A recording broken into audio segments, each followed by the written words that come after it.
यही हाल है। जब मैंने अपनी प्रेगनेंसी के बारे में कहा तो मुझसे कहने लगा, अरे दूसरी लड़कियां तो 9-9 महीने तक नौकरी करती है, बस डिलीवरी के टाइम छुट्टी लेती है। मोहिनी तुम भी नौकरी करो। अब मुझे कहाँ नौकरी मिलेगी? मम्मी बताओ अब मैं क्या करूँ? हे भगवान, क्या सोचकर घर जमाई दामाद लाई थी मैं कि मेरी बेटियां मेरे पास रहेंगी और खुश रहेंगी, लेकिन इन आलसी दामादों ने तो हमारी जिंदगी को भी प्रॉब्लम में डाल दिया है। मैं तो कहती हूँ मम्मी, हम लोग वापस अपनी जॉब पर जाना शुरू कर देते हैं। बता देते हैं इन लोगों को कि हमने प्रेगनेंसी का बहाना किया है। नहीं नहीं बेटा, ऐसी गलती भी मत करना। अगर तुमने ऐसा किया तो इन तीनों की आदत और ख़राब हो जाएगी। अरे आज नहीं तो कल कभी तो तुम प्रेग्नेंट होगी, तब वापस यही प्रॉब्लम आएगी। तब क्या करोगी तुम तीनों? हाँ मम्मी, आपकी बात तो बिल्कुल सही है। इन लोगों को तो सुधारना ही पड़ेगा। लेकिन कैसे? अपने बच्चों के आने की खबर सुनकर भी इन लोगों पर कोई असर नहीं हो रहा। पैसे कमाने के लिए घर से बाहर निकलना ही नहीं चाहते ये तीनों। अब मेरे दिमाग में एक प्लान आया है। तुम तीनों चिंता मत करो, उन तीनों को बुलाओ, फिर मैं बात करती हूँ।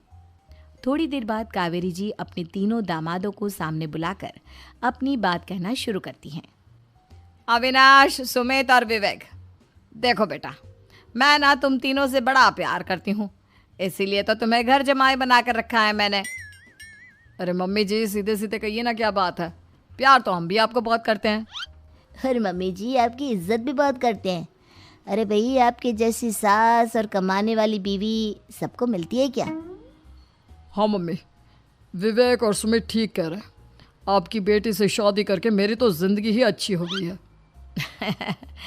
जानती हूँ मैं, और ये भी जानती हूँ कि तुम तीनों अपने अपनी बीवियों से बहुत प्यार करते हो। बेटा, बात ऐसी है कि हमारे कुल गुरु ने कहा है कि प्रेग्नेंट होने के बाद मेरी तीनों बेटियां शुरू के 4 महीने हमारे गांव में जाकर रहेगी, जहां मेरे चाचा जी रहते हैं। अरे लेकिन क्यों मम्मी, गांव में जाकर रहने की क्या ज़रूरत है इन तीनों को? वो क्या है ना बेटा, हमारे परिवार को एक श्राप है। अगर मेरी बेटियों ने यहाँ पर बच्चा पैदा करने की कोशिश की तो उनके बच्चों को कुछ भी हो सकता है। इसलिए अब से लेकर 4 महीने पूरे होने तक इन्हें गांव वाले घर में रहना पड़ेगा। हाँ तो इसमें प्रॉब्लम क्या है मम्मी जी? हम भी वहाँ जाकर रहेंगे, पिकनिक मनाएंगे। अरे भाई, बीवी जहाँ हम भी वहाँ। हाँ यार, आइडिया तो बहुत अच्छा है। शहर की ज़िंदगी में रह रहकर परेशान हो चुके हैं, अब कुछ दिन गांव में बिताएंगे। तुम लोग समझने की कोशिश क्यों नहीं करते? तुम में से कोई भी वहाँ नहीं जा सकता, और मैं यहाँ रहूँगी ना तुम तीनों के साथ। 4 महीने की तो बात है, उसके बाद ये तीनों ही लौट कर आ जाएंगी। ठीक है मम्मी जी, अब हमारे बच्चों का सवाल है तो ये तो करना ही पड़ेगा। कावेरी अपनी तीनों बेटियों को कुछ दिन के लिए घर से बाहर कहीं दूसरे शहर में रहने के लिए भेज देती है। कुछ दिनों के बाद, अरे मम्मी जी, बहुत दिन से पिज्ज़ा नहीं खाया, मंगवाइए ना।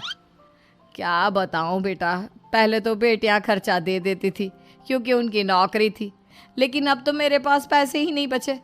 थोड़े बहुत पैसे हैं जो बच्चों की डिलीवरी में काम आएंगे। लेकिन मम्मी जी, आपकी बेटियों को वापस आने में तो अभी बहुत वक्त बाकी है। वही सोच सोच कर परेशान हो रही हूँ। सोच रही हूँ कल से दूध भी बंद करवा देती हूँ। अब दूध वाले को देने के लिए पैसे भी तो नहीं है ना। अरे नहीं नहीं मम्मी जी, अगर दूध भी बंद करवा दोगी तो मुझे चाय कहाँ से मिलेगी? और चाय के बिना मैं तो मर ही जाऊंगा। क्या करूं बेटा, इसके अलावा हमारे पास कोई ऑप्शन नहीं है। मेरे पास पैसे ही नहीं बचे। इस तरह कावेरी जी धीरे धीरे अपने तीनों दामादों को पैसे देना बंद कर देती हैं और घर में खाने पीने की चीज़ें लाना भी बंद कर देती है। अब वो तीनों बुरी तरह से परेशान होने लगे थे, और इसलिए एक दिन तीनों प्लान करके घर से बाहर निकलते हैं। और बाजार में जाने के बाद, यार अच्छा खाना खाए हुए कितने दिन हो गए, पता नहीं कब अच्छा खाना मिलेगा। हमारी बीवियों के जाने के बाद तो हमारी हालत भिखारियों जैसी हो गई है यार। कुछ भी हो, मुझे तो आज पिज्ज़ा खाना ही खाना है। जेब में 1 रुपया नहीं है और पिज्ज़ा खाएगा, कहाँ से आएंगे पैसे? अरे देख, वहाँ सामने बोर्ड पर क्या लिखा हुआ है, कंप्यूटर पर काम करने के लिए एक आदमी की आवश्यकता है। भाई मैं तो जा रहा हूँ, काम करूँगा और शाम तक पैसे लाकर आराम से पिज्ज़ा खाऊंगा। जा जा, तुझे कोई काम नहीं देने वाला, हम तो घर जा रहे हैं। चल भाई सुमित। सुमित और अविनाश वहाँ से चले जाते हैं और विवेक उस कंप्यूटर शॉप पर सारा दिन काम करके 5,000 रुपये कमा कर घर लौट कर आता है और अपने खाने के लिए अच्छी अच्छी चीज़ें भी लेकर आता है। ये देखकर विवेक और सुमित के दिल में भी कुछ पैसे कमाने की इच्छा जागती है। अरे सुबह सुबह कहाँ चल दिए तुम? मम्मी जी, एक बहुत अच्छी जगह मिली है। कंप्यूटर पर काम करने के 5,000 मिले थे कल मुझे। अगर रोज़ काम करूँगा तो पूरे 40,000 की तनख्वाह। अरे वाह, ये तो बहुत अच्छी बात है दामाद जी, आपको जाना ही चाहिए। सुमित और अविनाश विवेक को इस तरह तरक्की करते देखकर परेशान हो जाते हैं और वो दोनों भी काम की तलाश में निकल पड़ते हैं। धीरे धीरे उन दोनों को भी काम मिल जाता है। अब कावेरी के तीनों दामाद छोटी मोटी नौकरी करके अच्छा पैसा कमाने लगे थे। एक दिन कावेरी उन्हें अपने पास बुलाती हैं। अरे वाह, विवेक 40,000 कमा लेता है, अविनाश 60,000 और सुमित तुम भी 40,000 के आसपास कमा ही लेते हो। कुल मिलाकर तुम अच्छे खासे पैसे कमा रहे हो बेटा। हाँ मम्मी जी, बहुत मज़ा आता है जब महीने के एंड में मोटी रकम हाथ में आती है। पूछिए मत मम्मी जी, घर में रहकर रोटी बना बना कर और तो जैसा महसूस होने लगा था मुझे तो। हाँ बेटा, तुम तीनों की बात तो बिल्कुल ठीक है। और जानते हो, अब तुम तीनों की पत्नियां भी वापस लौट कर आने वाली है। लेकिन मम्मी जी, अभी तो उन्हें गए सिर्फ 2 महीने हुए हैं। आपने तो कहा था वो 4 महीने के बाद लौट कर आएंगी। ऐसा कुछ नहीं है बेटा, मैं सिर्फ तुम तीनों को सबक सिखाना चाहती थी कि आदमी घर में बैठकर बीवी की कमाई खाता हुआ अच्छा नहीं लगता। इस दुनिया में हर इंसान को मेहनत करनी चाहिए, काम करना चाहिए, चाहे वो औरत हो या आदमी, ताकि अपने परिवार को संभाल सके।